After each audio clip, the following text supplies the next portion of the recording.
A radio show host in Seattle called Paul Gallant. You are definitely living in the hindsight world today, Paul. Do you feel there's been a consistent theme with the interceptions? I think every interception really has a different story. I was just kind of curious what Paul gets to see. You got grow up, mother. Are you kidding me? Paul Gallant, what the hell is wrong with you?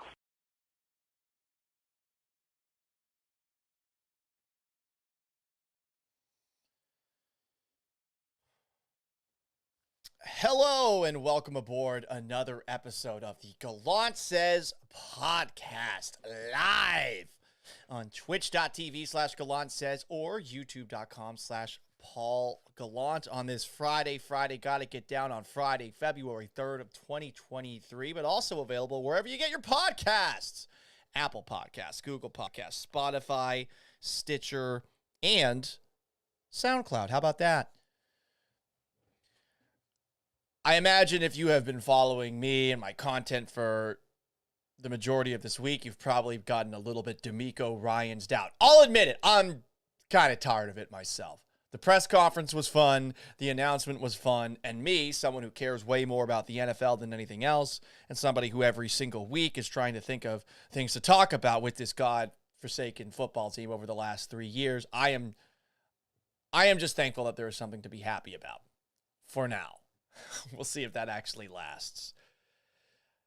But I wanted to talk about something else today, and thankfully, manna from the heavens was delivered to me right as I got back to start this show, to the point where I paused and thought, okay, well, what can I do for today's show? Let's take a look at the breaking news from the NBA world, courtesy of, I believe, Adrian Wojnarowski and Shams Charania. Breaking news. Brooklyn Nets All-Star Kyrie Irving has requested a trade, league sources tell The Athletic and Stadium. The franchise has been informed that Irving prefers to move on ahead of the February 9th trade deadline, or he will leave in free agency in July. So Irving's trying to use a little bit of leverage here. But where the fuck is he going to go? Who knows? There's not a lot of leverage that the Nets have. And it's kind of funny because, as pointed out by Justin Termine, who talks about the NBA on Sirius XM satellite radio, the Nets, before Kevin Durant got hurt, went 18-2. They looked pretty good, and there are some concerns about Ben Simmons and Durant. Obviously, you're wondering if he's going to be able to make it through an entire season the way that he used to. He's still one of the best players in basketball when he's healthy. And this guy pulls this. Has there ever been a worse teammate in NBA history? Total clown show. I'll go further. Has anyone in sports ever been more the worst than Kyrie Irving? Anyone? Please let me know, because that's what we're going to talk about the rest of the show. And I'm going to try to bring up some challengers.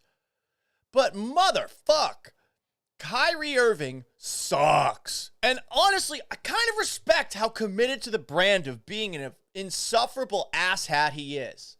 I really respect it. Derpy Entertainment at youtube.com/Paul Gallant says Antonio Brown. It's a little different with Antonio Brown, though, because Brown is an actual menace to society. And I think all around, the kind of bad person who goes out of his way to hurt other people.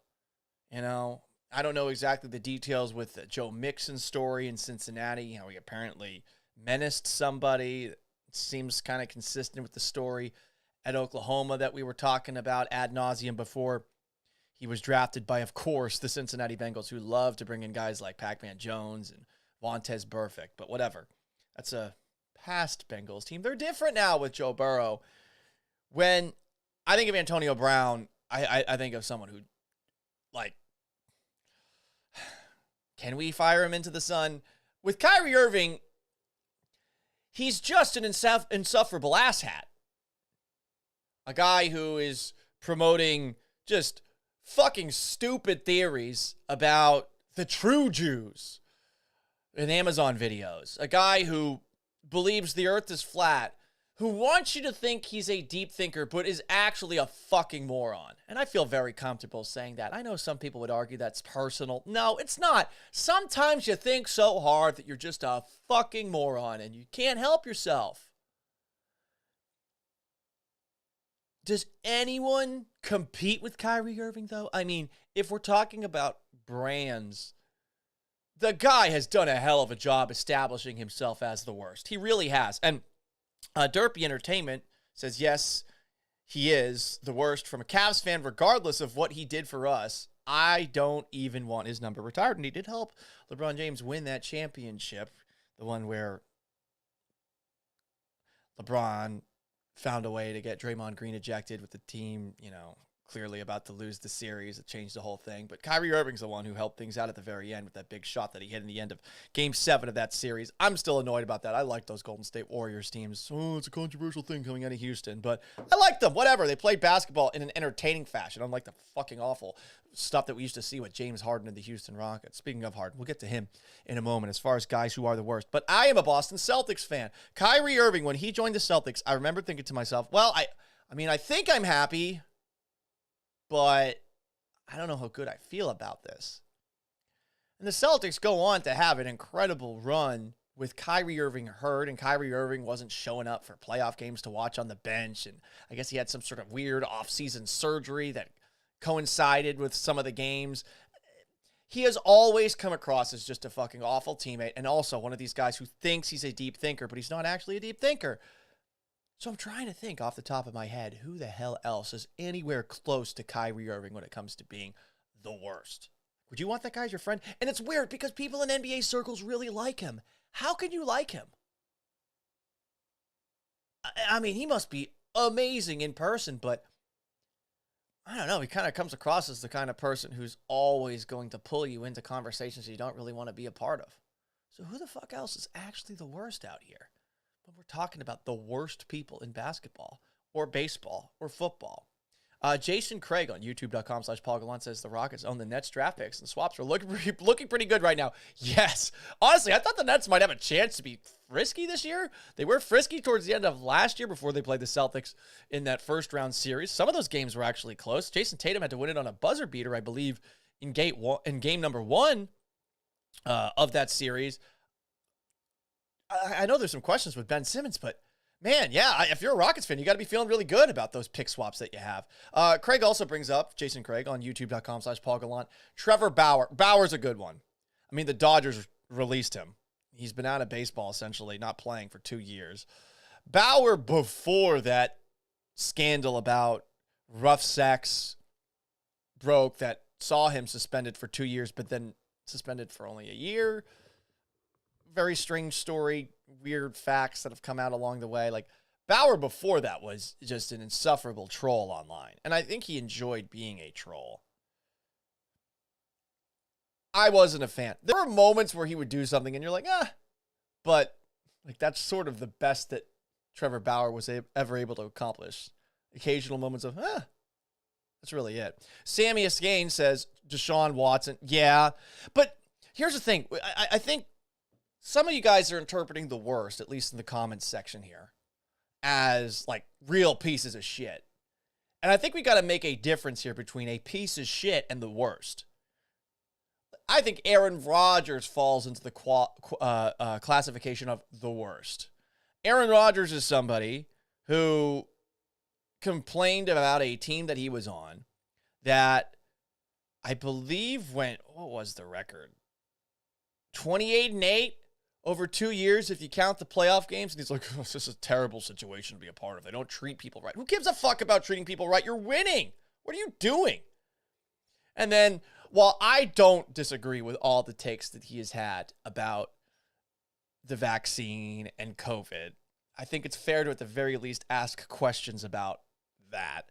I'm also not going to go down the deep conspiracy theory rabbit hole that he has and sort of puff my chest out as if I'm this super intelligent deep thinker because I dared to question it. I don't know about that. I think you're one of many people. You're just one with an actual platform.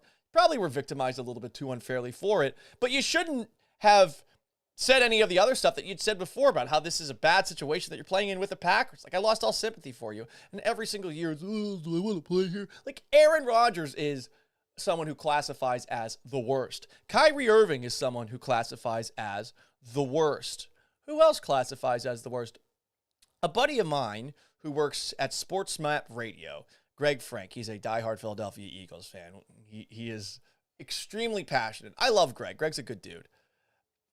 And he likes to throw hands when it comes to an actual conversation about Eagles fans, Philadelphia. But he doesn't do it in a mean way. I like Greg a lot. Greg tweeted this out earlier this afternoon. And we were talking about it in the break room that we have at our building. So after the Niners game, a video emerged of Philly fans getting under Joey Bosa's skin, and Fred Warner's wife said she's never going back to the link. What the hell is going to happen when Jackson and Brittany Mahomes face off with the same fans? Oh my God. I mean, talk about the worst. You have Jackson Mahomes on one hand. You have Philadelphia Eagles fans on the other, who could venture into that menace to society kind of conversation that an Antonio Brown or a Deshaun Watson are. Felipe Ramirez brings up Jack Easterby. Easterby was the worst. I don't know if he's in the world of sports anymore. Eagles fans versus Jackson Mahomes. Some of you might not be aware of Jackson Mahomes. And this is a video show. It's also a podcast show, but twitch.tv/Gallant Says is how you watch it. YouTube.com/Paul Gallant is also how you watch it. And I encourage you to watch it for moments like this. I literally looked up on YouTube, Jackson Mahomes, the worst. I figured I would have to do a little bit of digging to find what I ultimately found, which is exactly what I wanted. Here is, on YouTube, a TikTok compilation of Jackson Mahomes being cringy. First off, just look at the pictures here. On that image, hang on, let me go back for a second. Just look at, let me refresh this. Sorry about this, guys. I'm so bad with the actual technological side of this. As you can see in this video, the guy likes to take videos of himself shirtless. I don't feel like he's offering as much from the body perspective to be going as shirtless as often as he is, at least in these two, but whatever. We're not a body shaming show. Here is a compilation of Jackson Mahomes being the worst on TikTok.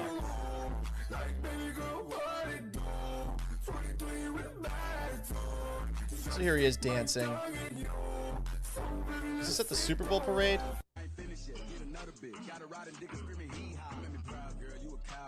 I mean, are these good dances? This is what I want to know.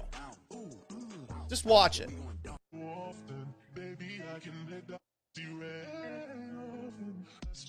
And this music is not playing at the same time. Like, this is what I don't get about the TikTok dancers.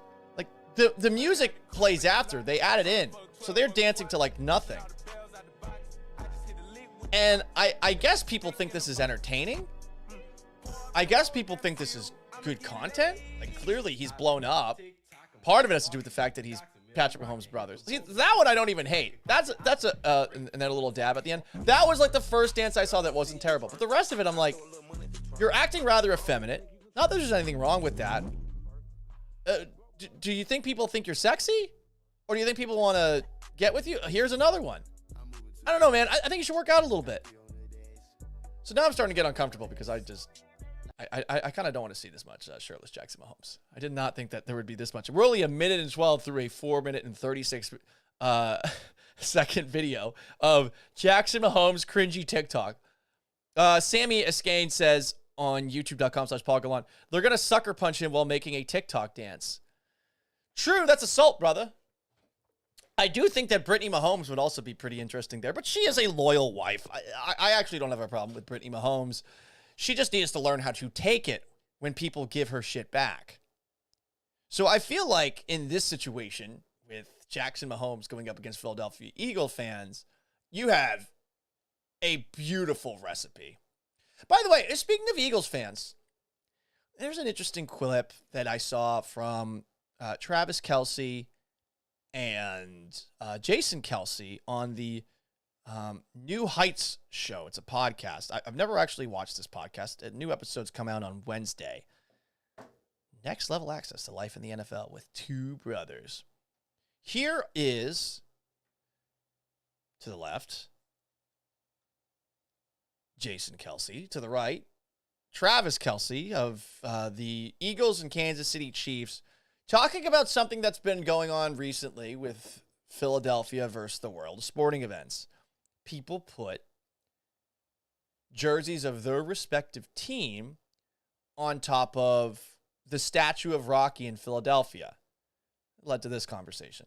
I am convinced that there is a Philadelphia fan who is putting these shirts on the Rocky statue just to get everybody all fired up. Man. And it's working. It's working tremendously. I am so in agreement with Jason Kelce here.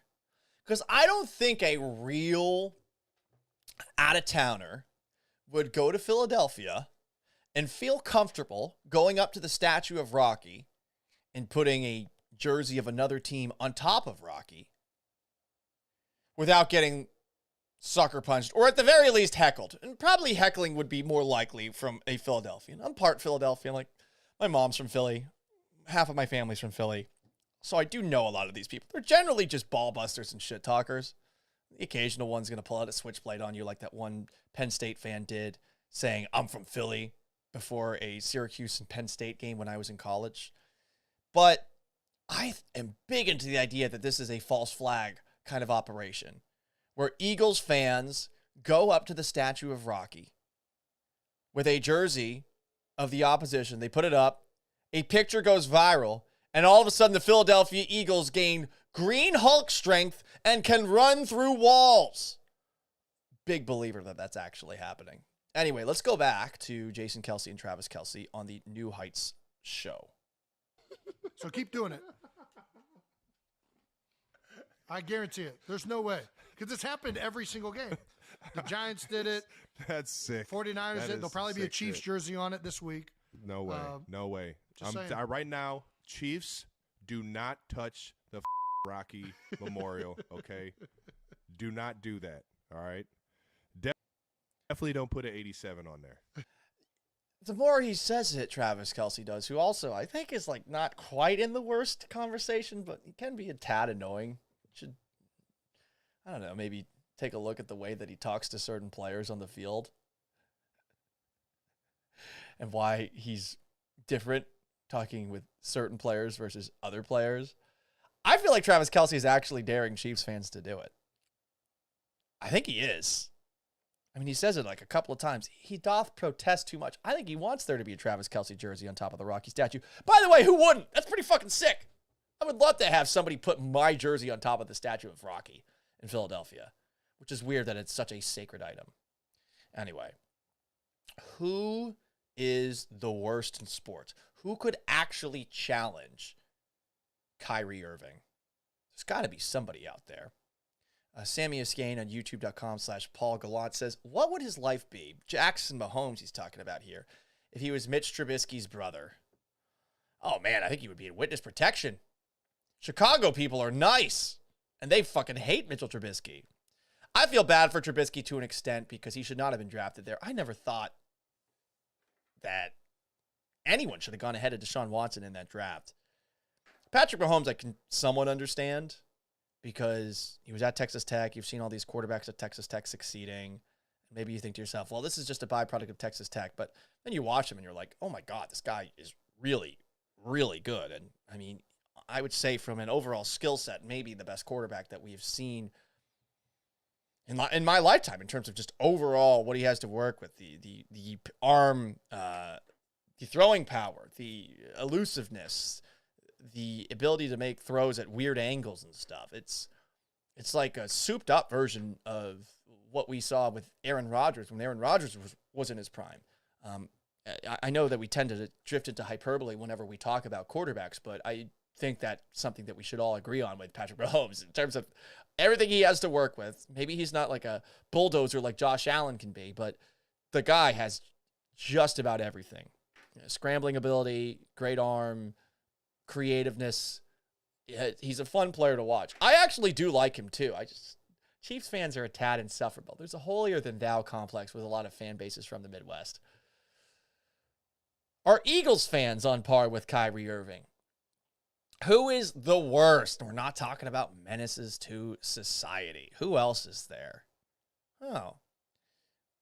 How about... Ooh, I got one. I got one, guys. I'm not a fan of him. I had to cover him when I was in Houston, and I didn't enjoy covering him. And I was also sort of annoyed that when I was in Seattle, that he finally wore out his welcome. When I was done with him probably as far back as 2016 in terms of I just didn't enjoy watching him play.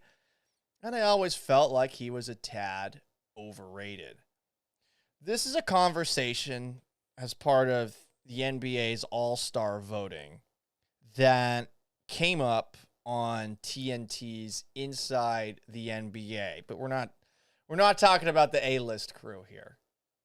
It's kind of a bummer that on Tuesdays they don't have, the OGs with Shaq and Charles and Kenny Smith and EJ. But whatever, I'm not going to hate on this cast of characters. I do like Candace Parker too. But here is an episode of Inside the NBA earlier this week where Jamal Crawford, former NBA player, is really pushing for the idea of more respect for James Harden, who was doing a lot of the same things that Luka Doncic was once doing.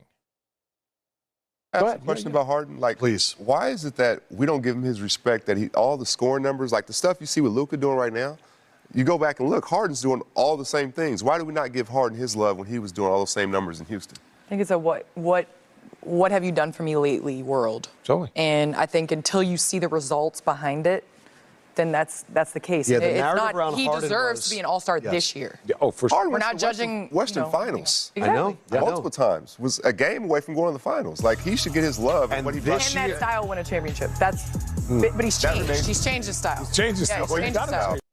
It's funny that that's what it turns into. Like, can that style win a championship? They're just talking about him as an actual all-star at this point in time. And, is he an all-star this year? Honestly, I couldn't tell you. I know that he's had some games where he has a ton of assists, but I also don't think that he is looked at in the same way that he used to be. He's missed a bunch of games, so that's also a reason to potentially leave him off an all-star roster. And the last time I saw him play in person was in a Houston Rockets versus Sixers game, and he played like shit. He couldn't hit a shot to save his life. So he didn't make it into the all-star game, and he's mad about it. This is from his Instagram story, courtesy of NBA on ESPN on Instagram. James Harden shared his thoughts following the 2023 All-Star Game reserves announcements because he didn't make it. The disrespect. Really, though? Like, you're not what you used to be. Harden is not who he used to be. A little write-up that we have, courtesy of, I believe, ESPN.com. James Harden didn't make the All-Star Game, and he's not happy. Joel Embiid, who just missed being a starter in the Eastern Conference when starters were announced last week, was joined by Boston Celtics guard Jaylen Brown, Miami Heat center Bam Adebayo, Milwaukee Bucks guard Drew Holiday, Chicago Bulls forward DeMar DeRozan, New York Knicks forward Julius Randle, and Indiana Pacers guard Tyrese Halliburton. The West, John Morant, Domantas Sabonis, Damian Lillard, Paul George, Shai Gilgeous-Alexander, Lauri Markkanen, Jaren Jackson Jr. are the reserves in the West.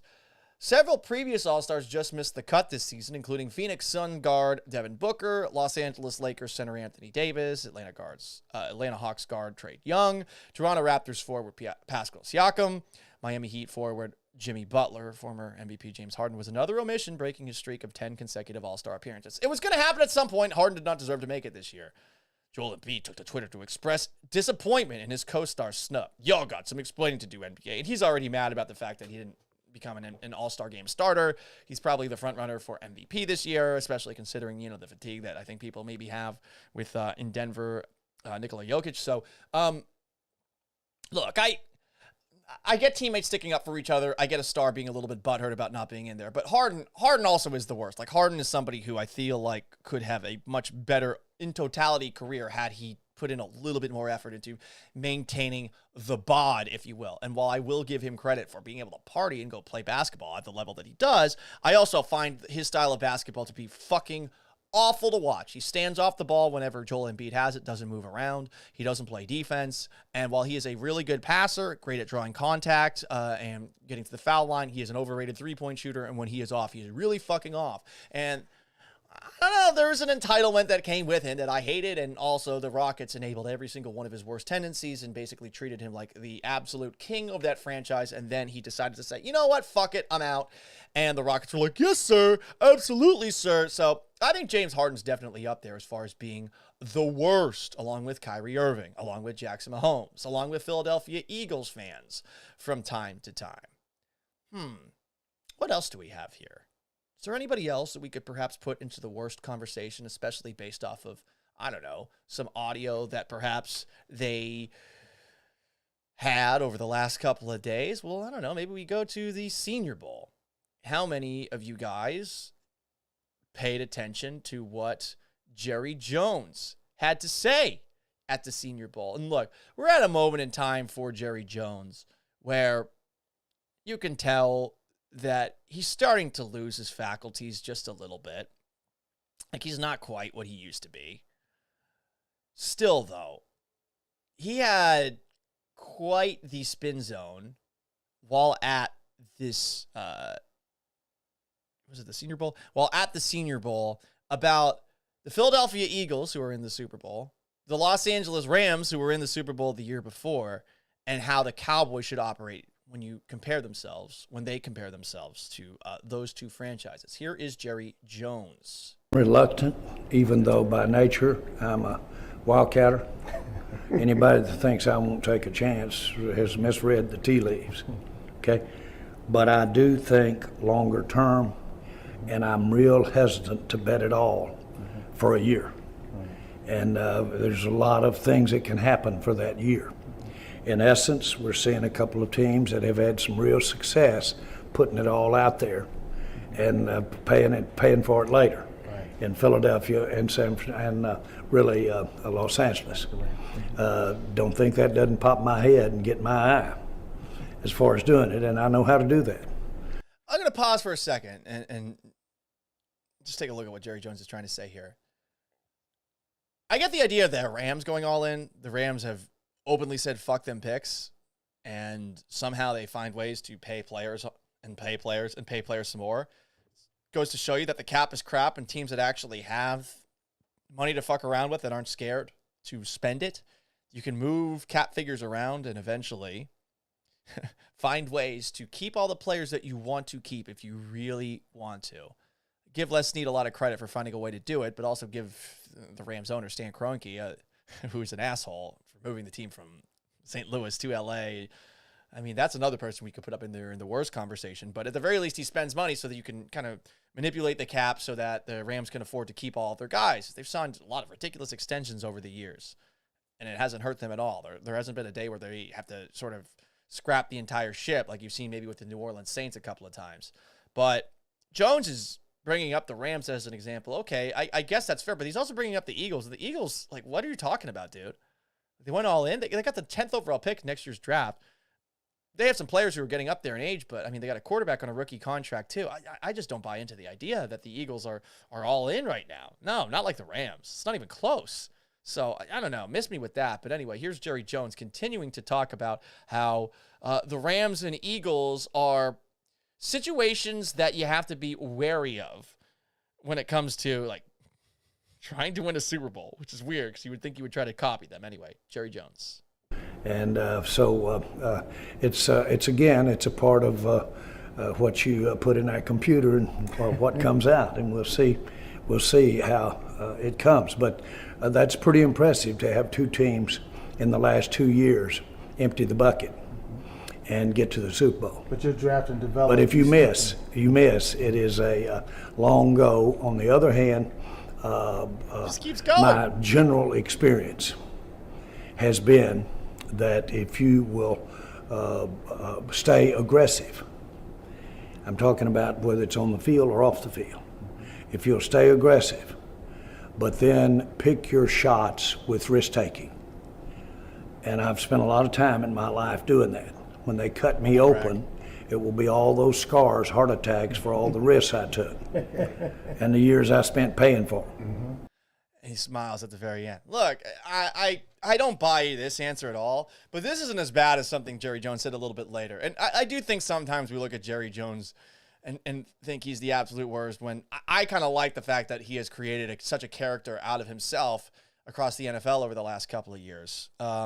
Really, I think that, well, not just the last couple of years, his entire time here, like he is sort of a Vince McMahon-esque figure in the league.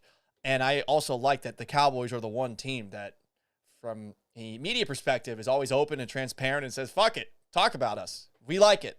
We're not going to shy away from the drama. Is that the reason they haven't won a championship in all these years? Honestly, I don't think that's the case.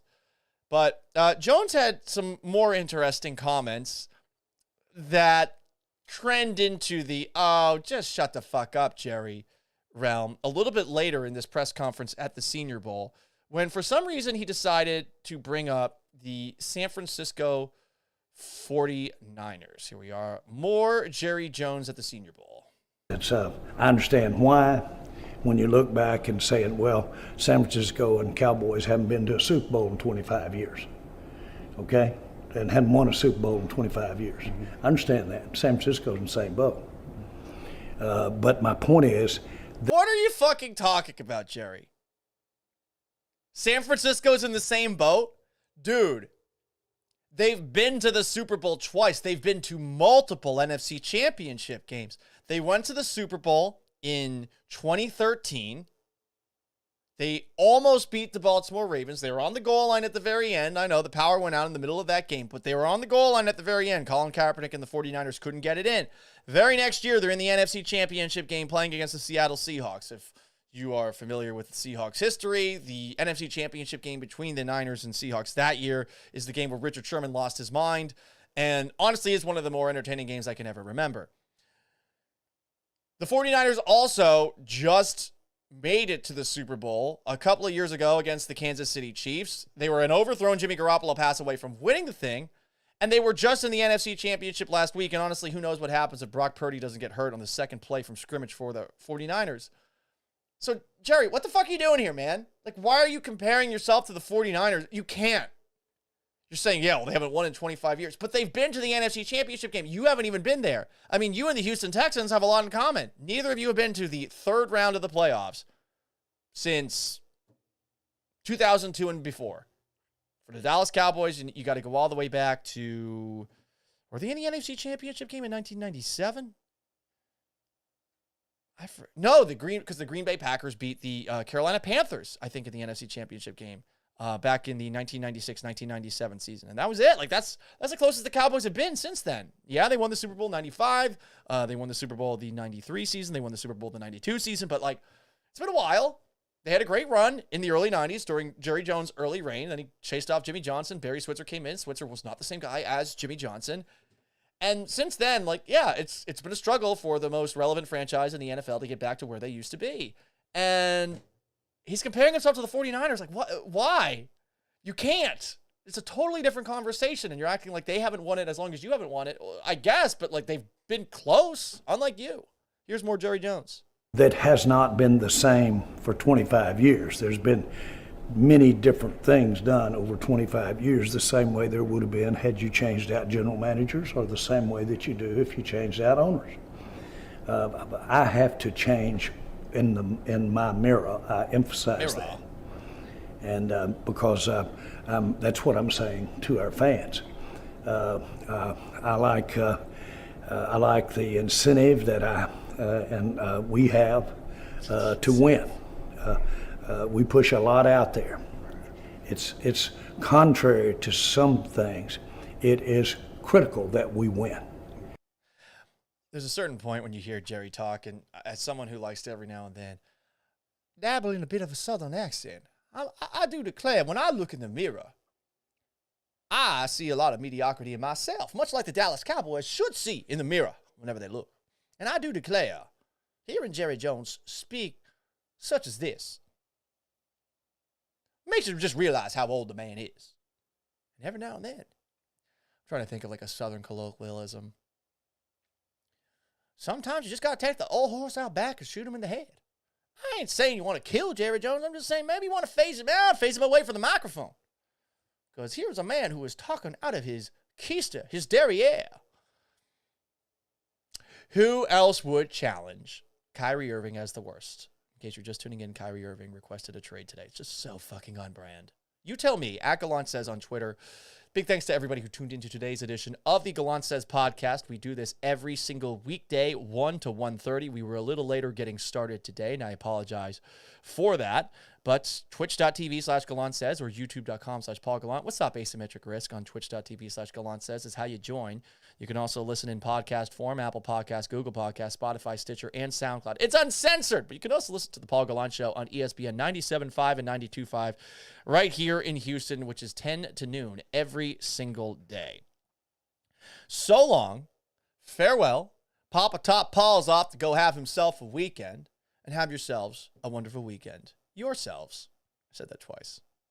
I'm so bad at landing the plane at the very end of these.